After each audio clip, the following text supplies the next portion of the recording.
اللهم بارك على محمد وعلى آل محمد كما باركت على إبراهيم وعلى آل إبراهيم إنك حميد مجيد.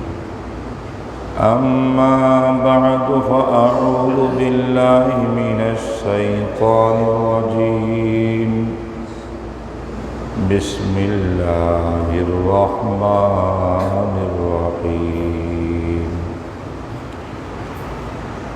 شهر رمضان الذي أنزل فيه القرآن هدى للناس وبينات من الهدى والفرقان. صدق الله مولانا العظيم. وقال رسول الله صلى الله عليه وسلم: قد أظلكم شهر عظيم شهر مبارك فيه ليلة خير من ألف شهر أو كما قال عليه الصلاة والسلام.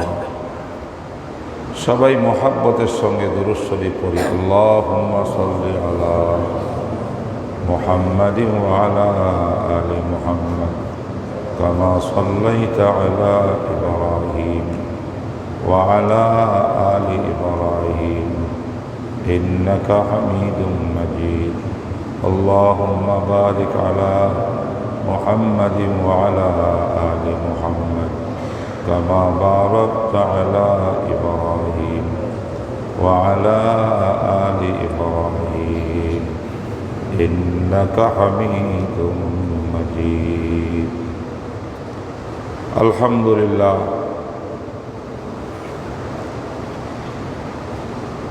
শাবান মাসের আর মাত্র একটি জুমা আমরা পাব।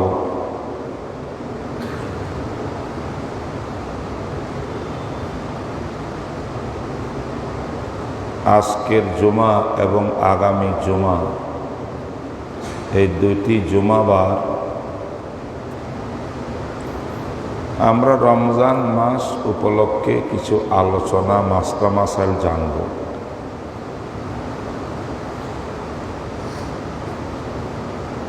রমজান যখন এসে যায় খুব দ্রুত দিন রাত সময় অতিবাহিত হয়ে যায়। এতে আমরা মাসলা মাসাইল জানার আগেই রমজান বিদায় নিয়ে যায়। আমরা সত্যিকার অর্থে রমজানের যথাযথ মূল্যায়ন করতে সক্ষম হই না। এই জন্য রমজান শুরু হওয়ার আগেই আমাদের বিশ্বনবী হযরতে মুহাম্মদ আরবি সাল্লাল্লাহু আলাইহি ওয়াসাল্লাম মিম্বরে বসে সাহাবায়ে কেরামকে নিয়ে রমজানের ব্যাপারে জরুরি আলোচনা করতেন। আমি খুতবা দরুদ শরীফের পরে একটি কোরআন শরীফের আয়াত এবং একটি হাদিস পাঠ করেছি। হাদিসটি অনেক লম্বা। আমি সূচনা লগ্নে কয়েকটা বাক্য উচ্চারণ করেছি। নবীজির এই হাদিসটি রমজান সম্পর্কে, কিন্তু হাদিসটি তিনি রমজানে বলেন নাই, মাহে রমজানের আগমনের আগেই বলেছেন। বলে যে, হে আমার উম্মতিরা, কাদ আযাল্লাকুম শাহরুন আযীম, তোমাদের অতি সত্বর অতি সন্নিকটে তোমাদের কাছে আসতেছে একটা বহু বড় মাস। শাহরুন আযীম, মহামূল্যবান মাস। শাহরুন মুবারাকুন,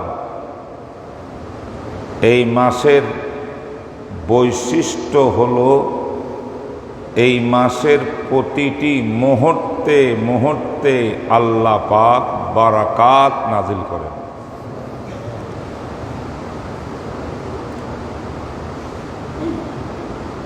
শাহরুর রাহমা, এই মাসে রহমত নাজিল করেন, বরকত নাজিল করেন।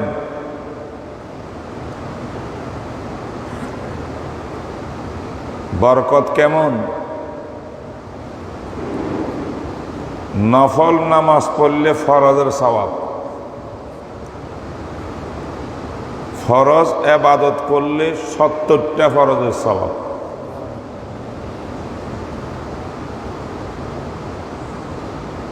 বারাকাত কেমন?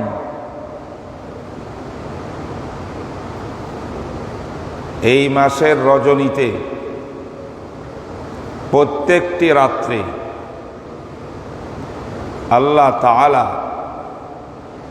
বনু কালব গোত্রের বকরির পাল অসংখ্য অগণিত, এত পরিমাণ লোককে আল্লাহ পাক জাহান্নাম থেকে চিরতরে মুক্তি দান করে দেন। কোন কোন হাদিসের মধ্যে এসেছে প্রতি রাত্রে 6 লক্ষ মানুষকে আল্লাহ পাক জাহান্নাম থেকে চিরতরে মুক্তি, বারাআতুন মিনান নার।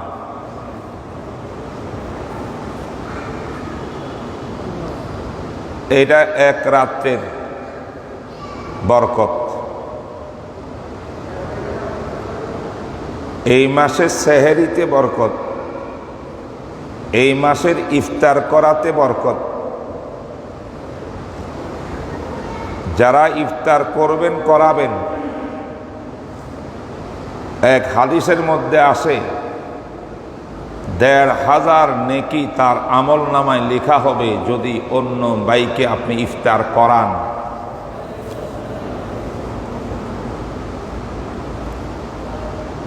আপনি গরিব, এতিম, অসহায়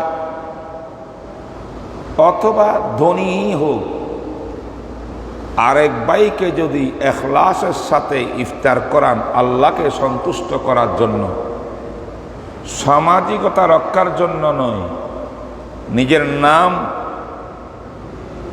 সুনাম অর্জন করার জন্য নয়, বিজনেসের পারপাসে নয়, বিজনেস করার সুবিধার্থে নয়, আল্লাহকে রাজি করার জন্য যদি আরেক ভাইকে ইফতার করান, ১৫০০ নেকি আপনার আমল নামায় লেখা হবে। আরো কি বরকত! একজন ভাইকে ইফতার করাইলে জান্নাতে আল্লাহ পাক আপনার জন্য একটা ফলের বৃক্ষ গাছ রোপণ করবেন। যে গাছের নিচে ছায়াতলে 500 বৎসর পর্যন্ত একটা ঘোড়ার মধ্যে উঠিয়া ঘোড়া দৌড়াদৌড়ি করলে এ গাছের ছায়া অতিক্রম করে শেষ করতে পারবে।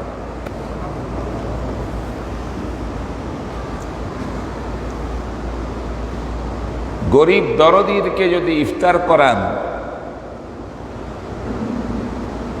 আরেকটি হাদিসের মধ্যে আসছে তার জন্য জান্নাতে আল্লাহ পাক মহল একটা বাংলা তৈয়ার করে রাখবেন, যেই ঘরের দরজা হবে 60টি।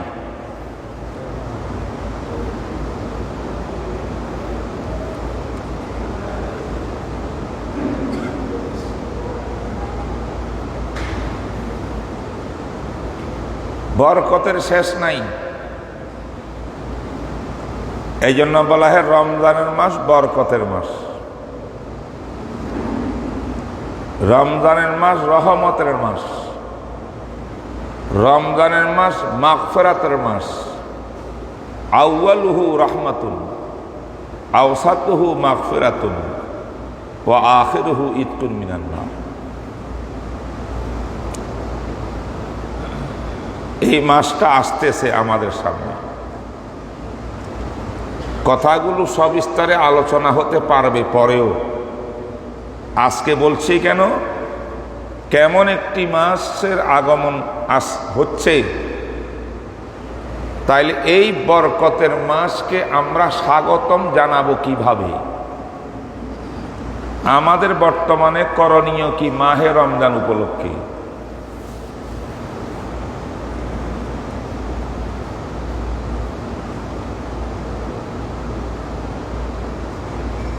আল্লাহ, রমজান আগে যে শাবানের এই মাসটা চলতেছে, লাইলাতুন নিসফে মিন শাবান, মধ্য রজনী, শাবানের মধ্য রজনী শবে বরাত। শবে বরাতের ফজিলত আমি গত শুক্রবারে বলেছি, জানি না আপনারা এই রাত্রে কতটুকু আমল করেছে। এই মধ্য রজনী থেকে মূলত মাহে রমজানের আগমনের সূচনা। এরপরের থেকে প্রত্যেক দিন রাত অতিবাহিত হচ্ছে শাবানের, আমরা তত রমজানের কাছাকাছি যাইতেছি। আমার আল্লাহ রমজান মাসকে যে আনোয়ার ও বরকত দিয়েছেন, নূর বরকত দিয়েছেন, এই বরকত শবে বরাতের রাত থেকে প্রতি রাত্রে দিন দিন বৃদ্ধি পাচ্ছে।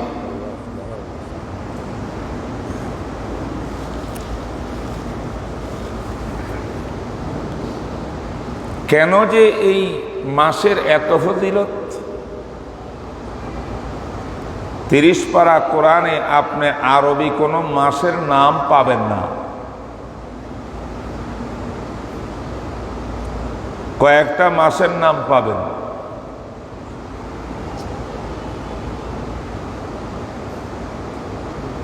একটা মাসের নাম পাবেন, সেই মাস হল শাহরে রমাদান। মিনহা আরবাতুন হুরুম, আরো 4টা পবিত্র মাসের নাম না থাকলেও ইঙ্গিত আছে। সুস্পষ্টভাবে কোরআনে কারিমে নাম উল্লেখ করছেন শাহরু রমাদান, রমজানের মাস। যেমন কোন দিনের নাম স্পষ্ট কোরআনে কারিমে পাওয়া যায় না, কিন্তু ইয়াউমুল জুমআ, শুক্রবারের দিনের নাম কোরআনে আছে না নেই? আছে। আমার আল্লাহ কোরআনে কারীমের ভিতরে সুস্পষ্ট মাহে রমজানের কথা উল্লেখ করিয়া বলেন, শাহরু রমাদানাল্লাযী উনজিলা ফীহিল কুরআন। 12টি মাস, প্রত্যেকটি মাস আমার সৃষ্টি, প্রত্যেকটি মাসকে আমি বানিয়েছি, কিন্তু তার মধ্যে একটি মাস শাহরে রমাদান। এই মাসকে সৃষ্টি করে আমি এই মাসকে কোরআনে কারীমের মতো হেদায়েতের গ্রন্থ নাজিল করার জন্য সিলেকশন করেছি। কোরআনের মাসে আমি, রমজানের মাসের মধ্যে আমি কোরআন নাজিল করেছি, তাই এটা কোরআনের নাজিল হওয়ার মাস।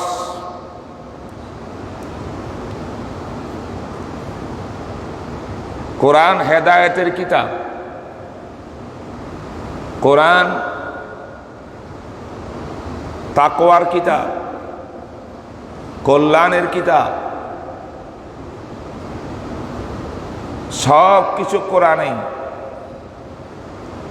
এই মহা গ্রন্থ আল কোরআনকে অবতীর্ণ করার জন্য আমি একটা মাসকে সিলেকশন করেছি, সেই মাসের নাম শাহরু রমাদান।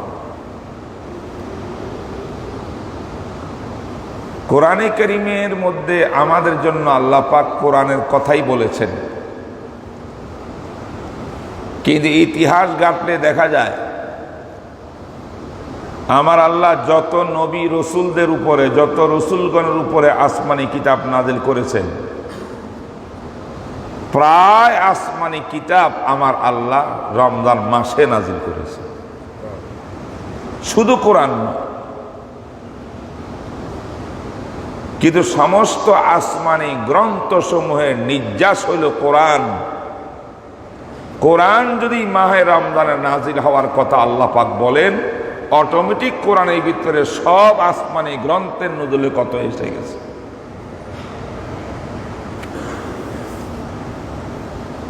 এমন পবিত্র মাস।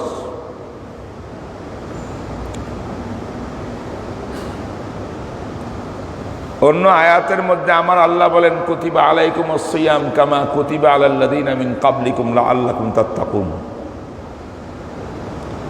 এই মাসে করণীয় কি? আল্লাহ বলেন রোজাকে ফরজ করেছি, রোজা ফরজ করেছে এই মাসে। রোজা কাকে বলে? খানা পিনা, স্ত্রী সহবাস থেকে মুক্ত থাকা বিশেষ টাইমে, শবে সাদেক থেকে নিয়ে সূর্য অস্ত পর্যন্ত, এই হলো টাইম। এই টাইমের মধ্যে খাওয়া চলবে না, পান করা চলবে না, স্ত্রী সহবাস চলবে না, হারাম। রোজা রেখে এই তিন কাজের কোনো একটা কাজ স্বেচ্ছায় স্বইচ্ছায় করিয়া যে রোজা ভেঙ্গে দাও, এই রোজার দুইটা জরিমানা, তোমার উপর দুইটা জরিমানা। একটা জরিমানা হলো তুমি রোজার কাজা করবা, আর একটা জরিমানা হইল এটার কাফারা আদায় করবা 60টা রোজা রেখে, তারপরে তোমার এই অপরাধ হালকা হবে। এটা করা যাবে না। করলা কেন?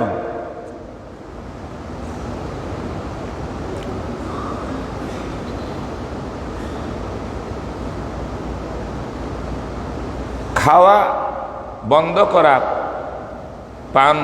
পান করা বন্ধ করা, স্ত্রী সহবাস বন্ধ করা, এই তিনটা জিনিস থেকে বিরত রাখার নাম রোজা। প্রশ্ন জাগে, আমার আল্লাহ মানুষের নেচারগত, ন্যাচারালি যেটা প্রয়োজন, ক্ষুধা লাগলে খাবে, পিপাসা লাগলে পান করবে, আর স্ত্রী সঙ্গম তো ইবাদত, এটা মানুষের জৈবিক চাহিদা। এটা স্বাভাবিক একটা জিনিস, ন্যাচারালি জিনিস। আমরা সবসময় পড়েছি ইসলাম ন্যাচারালি ধর্ম। ইসলাম নেচারের বিরুদ্ধে নয়। ইসলাম বলছে কুলু, খাও ক্ষুধা লাগলে, ওয়াশরাবু পিপাসা লাগলে পান করো, অপচয় করিও না, খুশির সময় হাসো, দুঃখের সময় কান্নাকাটি করবা করো, ক্লান্ত হইলে ঘুমায় যাও, কাজের সময় কাজ করো, পরিশ্রম করো। যা ন্যাচারালি অবস্থা সবই বলেছে ইসলাম। এখানে তিনটা কাজ থেকে বিরত রাখলেন কেন? এই একটা প্রশ্ন মানুষ সমাজের মধ্যে আছে রমজান সম্পর্কে। আসলে যারা আল্লাহর প্রিয় বান্দা নেককার, তারা তো বলবে আমার এত থিওরি, এত ফলসফা, বিজ্ঞান জানার দরকার নেই। আমার আল্লাহ কোরআনের মধ্যে, আমার রসুল হাদিসের মধ্যে যাহা বলেছেন সেটা আমি মানব। এর পিছনে কজ দেখব না, কারণ দেখব না, ফলসফা দেখব না, বিজ্ঞান দেখব না। এটা হলো সত্যিকারের মুমিনের কথা। কিন্তু আজকে জ্ঞান বিজ্ঞানের বেশি উন্নতি হওয়ার কারণে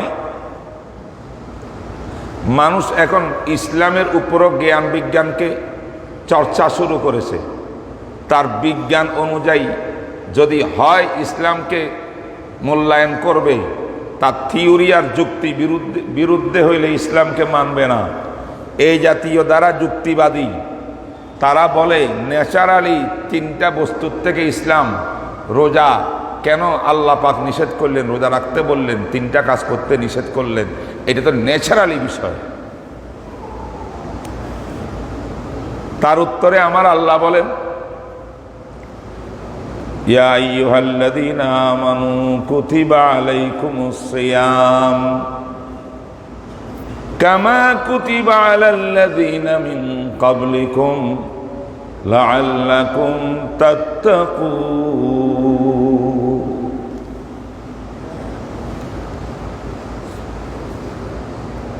আমি আল্লাহ পুরা মাস পুরা বছর তোমাকে নেচারের উপরে চলতে সুযোগ দিয়েছি।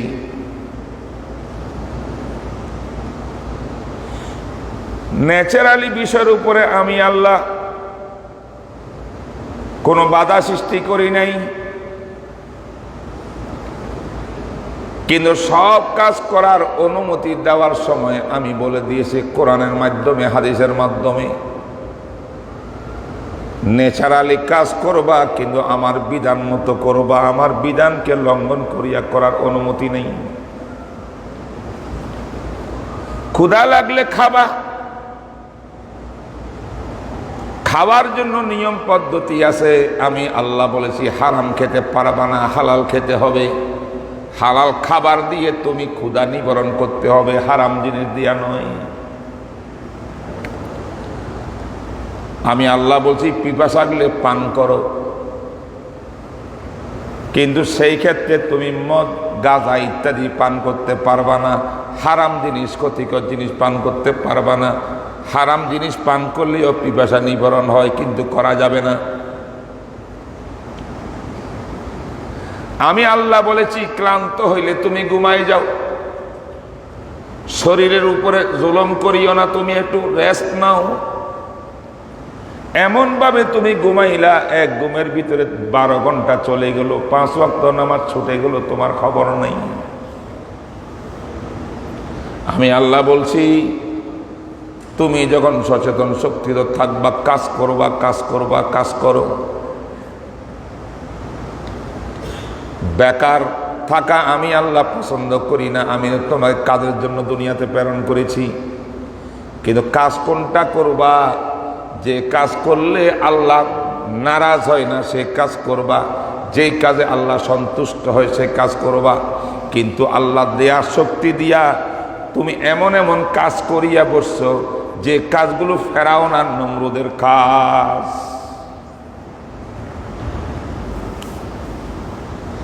আমি সুযোগ দিয়েছিলাম 11 মাস। 11 মাসে তোমাকে সুযোগ দিয়া কি পাইলাম? অনেক মানুষের ভিতরে কোরআনের কোনো খবর নাই। কোরআন কোনটাকে হালাল বলে, কোনটাকে হারাম বলে, কোনটাকে করতে বলে, কোনটাকে নিষেধ করে, তার কোনো পরোয়া নাই। মনে যা ইচ্ছা তাহা করে, মনে যা ইচ্ছা তাহা বর্জন করে। মন চাইলো নামাজ পড়ব না, পড়ে না। মন চাইলো জেনা করার করলো। কোরআনের কোনো বালা নাই। মনকে এমন ভাবে চালাইছ, মন পূজারী হইয়া চালাইছ, আল্লাহর গোলাম হিসাবে আল্লাহর বিধিবিধানের তাওয়াক্কুই করো নাই তুমি।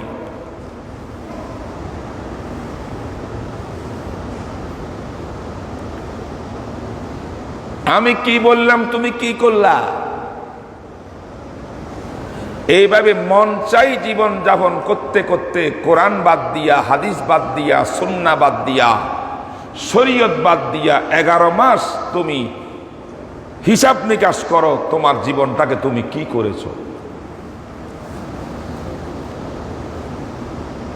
আল্লাহকে নারাজ করতে করতে, অসন্তুষ্ট করতে করতে, গুনার কাজ করতে করতে তোমাকে নিচের দিলকেও জং ধরাইয়া কলবকে নষ্ট করছো, রূহকে ধ্বংস করেছো। তুমি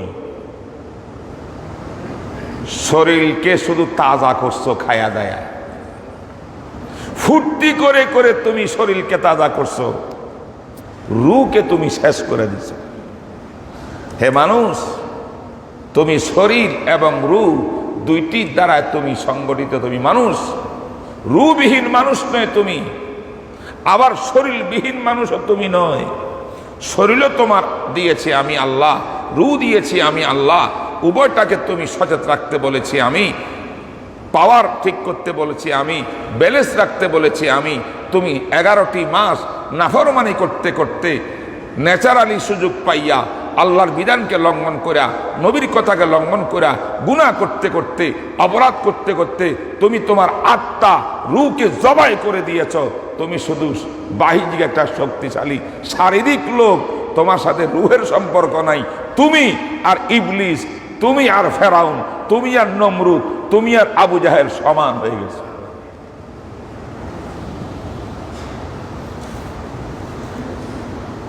তাইলে এখন চিকিৎসা কি? মারাত্মক রোগে আক্রান্ত, হাসপাতালে ভর্তি হইতে হবে। করোনায় আক্রান্ত হয়েছে তুমি, সুদের করোনায় ধরছে তোমারে, গোশের করোনায় ধরছে তোমারে, মিথ্যার করোনায় ধরছে তোমাকে, জেনার করোনায় ধরছে তোমাকে, দর্শনের করোনায় ধরছে তোমাকে, গান বাদ্যের করোনায় ধরছে তোমাকে, মদের করোনায় ধরছে তোমাকে, গাজার করোনায় ধরছে তোমাকে। তুমি নাফরমান, হাজার হাজার করোনায় আক্রান্ত হইয়া তোমার রূহ শেষ, আত্মা শেষ, সব শেষ হয়ে গেছে। বাহ্যিকভাবে একটা কলা গাছের মতো শরীরটা নিয়ে দাঁড়ায় আছে। তোমার কেডা মানুষ কর? কিসের মানুষ তুমি? তুমি যেমন মানুষ, ফেরাউনও এমন মানুষ। ফেরাউন নিজের আত্মাকে জবাই করেছে কাফের আর বেঈমান হইয়া, নমরুদ আত্মাকে জবাই করেছে, বাহ্যিকভাবে শরীরটা নিয়েছিল, তুমিও শরীর নিয়ে আছো। এত রোগে আক্রান্ত হওয়ার পরে হাসপাতাল যেতে হবে না? কিসের জন্য বলেন না? চিকিৎসা। শাহরু রমাদান আল্লাযী উনজিলা ফীহিল কুরআন। আমি রমজান মাস দিয়েছি। রমজান মাস হলো আমার মোমেন ইমানদার মুসলমান, কালমা পড়নেওয়ালা মুসলমানের যত ধরনের রোগ আছে, শিরিকের রোগ, কুফরির রোগ, নাফরমানির রোগ, খোদাদ্রোহী রোগ, ইসলামদ্রোহী রোগ, ওলামা বিদ্বেষী রোগ এবং এবাদত বিদ্বেষী রোগ, সমস্ত রোগীদেরকে, এতগুলা রোগওয়ালা ব্যক্তিটাকে, মারাত্মক রোগীকে আমি আল্লাহ হাসপাতালে ভর্তি করলাম। সে হসপিটালের নাম হলো রমজান মাস।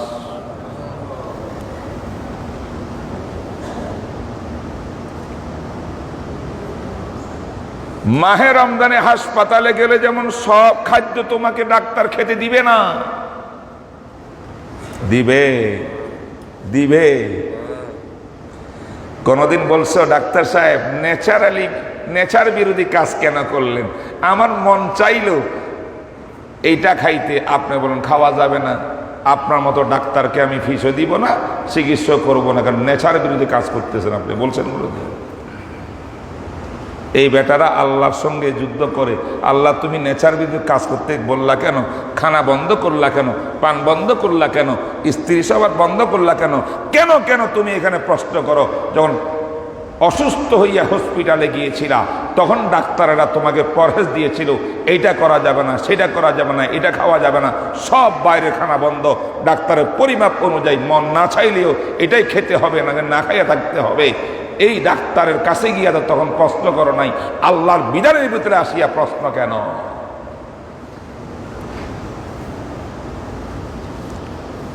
কথাটা কি বুঝতে পেরেছ? রমজান মাস কিসের মাস? চিকিৎসার মাস। আল্লাহ ইয়া আইয়ুহাল্লাযীনা আমানু কুতিবা আলাইকুমুস সিয়াম কামা কুতিবা আলাল্লাযীনা মিন ক্বাবলিকুম লাআল্লাকুম তাত্তাকুন লাআল্লাহুম তাত্তাকুন লাআল্লাকুম তাত্তাকুন। লাআল্লাকুম তাত্তাকুনের অর্থ, হে বান্দা তোমার মধ্যে যদি তাকওয়া নামক দৌলত থাকতো, 11টি মাস 24 ঘন্টা যদি তাকওয়ার অলংকার তোমার কলবের মধ্যে থাকতো, আল্লাহর ভয়ভীতি তোমার কলবের মধ্যে থাকতো, তুমি কোনো রোগে আক্রান্ত হইতা না। কারণ রোগ তো হইছে কেন? আল্লাহকে ভয় না করিয়া মন চাই জীবন যাপন করার কারণে। আল্লাহর ভয় যদি অন্তরে থাকতো, আল্লাহর নাফরমানি তুমি করতা না, গুনাহ অপরাধ তুমি করতা না, সুদের কারবার করতা না, গোশের কারবার করতা না, মানুষের সঙ্গে দুকাবাজি করতা না, 2 নম্বরই করতা না, মদ গাঁজা খাইতা না, জেনা ব্যভিচার করতা না, মন চায় জীবন ইবলিসি জীবন যাপন করতা না। এই তাকওয়ার অভাব ছিল, এই জন্য তোমাকে হাজার হাজার রোগে আক্রান্ত করেছে। আমি আল্লাহ রমজান মাসটি দিলাম 30টা দিন, 29টা দিন। এই 29 দিন আমার বিধান মোতাবেক চলো। আমি পরহেজ দিলাম, 3টা কাজ করা যাবে না পুরা দিনে, রাত্রে সব কিছু করা যাবে, হারাম কাজ করা যাবে না। এই চিকিৎসা আমি দিলাম। এইভাবে পরহেজ করতে করতে ডাক্তারের কথা অনুযায়ী 30 দিন যদি তুমি অতিক্রম করো, তোমার কলবের ভিতরে আবার নতুন তাকওয়া অর্জিত হবে, আল্লাহর ভয় মুহাব্বত কলবে জাগ্রত হবে।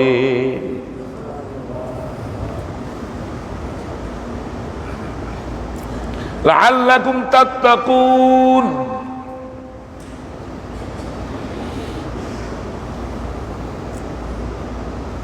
এই তাকওয়া যদি তুমি রমজান মাস সাধনা করিয়া অর্জন করতে পারো, ভালো করে অর্জন করতে পারলে 1 মাস হসপিটালের 30 দিনের এই কোর্সটা যদি তুমি ঠিকমতো আদায় করিয়া তাকওয়া অর্জন করতে পারো, তাকওয়াটার প্রভাব চলবে পুরা আরো 11টি মাস। তার অর্থ হলো রমজান মাসের পরের থেকে আগামী রমজান পর্যন্ত তুমি যেমন হাজার হাজার রোগে আক্রান্ত হয়েছিলা, এই রোগে আর তোমাকে ধরবে না। তুমি চিরকালের জন্য একজন সুস্থ মানুষ হইয়া গেছো। আমার আল্লাহ তোমার জন্য তো জান্নাত তৈয়ার করে রেখেছে।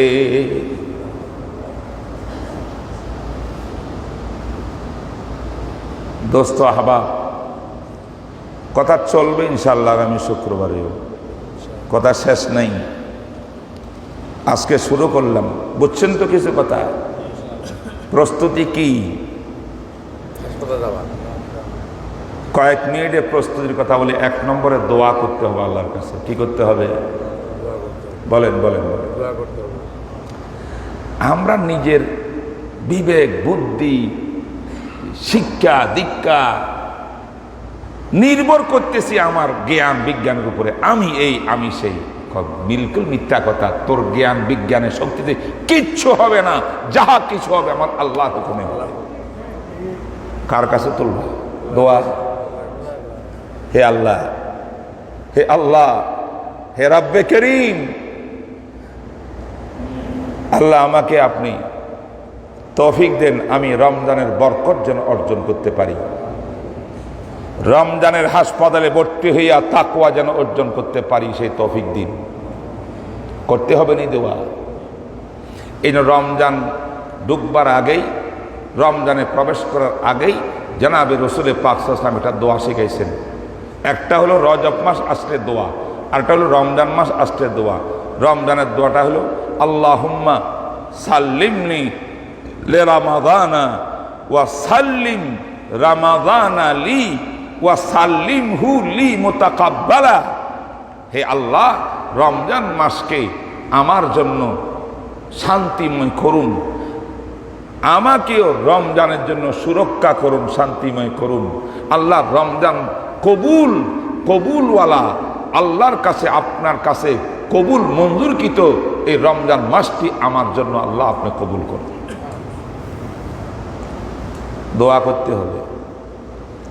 2 নম্বর কাজ হলো রোজা রমজান আসার আগেই গত 1 বছর পুরা জীবন যত গুনাহ অপরাধ করেছি, সমস্ত গুনাহ অপরাধ থেকে ক্ষমা চাইতে হবে আল্লাহর কাছে।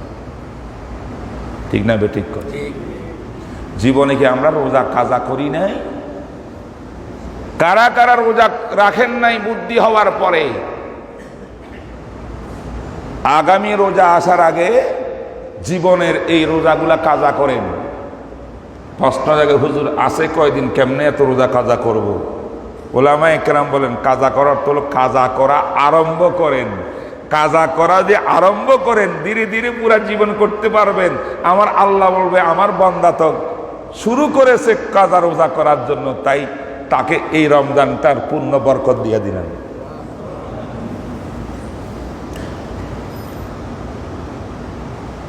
কত ওয়াক্ত নামাজ আপনি কাজা করছেন, ছুটি দিছেন, পড়েন না, ইচ্ছাকৃত নামাজগুলো উমরি কাজা করেন। বলো হুজুর এত নামাজ কেমনে কাজা করব?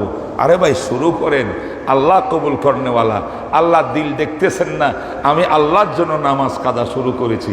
আল্লাহ বলবেন তুমি যদি 1 ঘন্টা পরে মারা যাও, আমি জীবনের সব উমরি কাজা সমস্ত নামাজ মাফ করে দিলাম, কারণ তুমি শুরু করেছিলে, আরম্ভ করছো না।